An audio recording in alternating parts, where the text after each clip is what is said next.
میگویند روزی به کوروش بزرگ گفتند چرا از غنیمت‌های جنگی چیزی را برای خود بر نمی‌داری و همه را به مردم و سربازانت می‌بخشی؟ کوروش به سربازانش گفت اگر غنیمت‌های جنگی را نمی‌بخشیدم الان دارایی من چقدر بود؟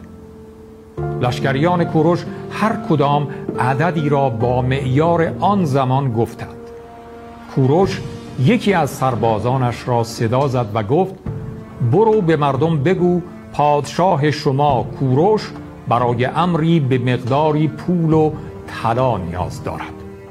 سرباز به میان مردم در شهر رفت و جار زد و سخن کوروش را به گوششان رسانید.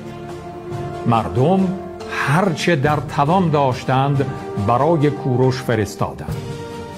وقتی که مالهای گردآوری شده را حساب کردند از آنچه تخمین زده بودند بسیار بیشتر بود. کوروش رو به لشکریان کرده و گفت ثروت من اینجاست.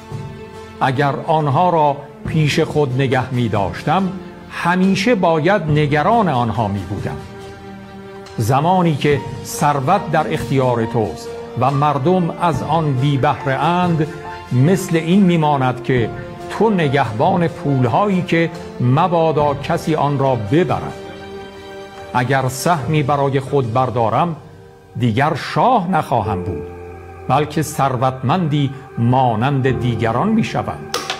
اما اگر غنایم را به مردم کشورمان و شما بدهم و در راه آبادانی و توسعه سرزمینم به کار گیرم شما و مردم ثروتمندتر میشوید و من در عوض شاه مردمی ثروتمند و وفادار خواهم بود.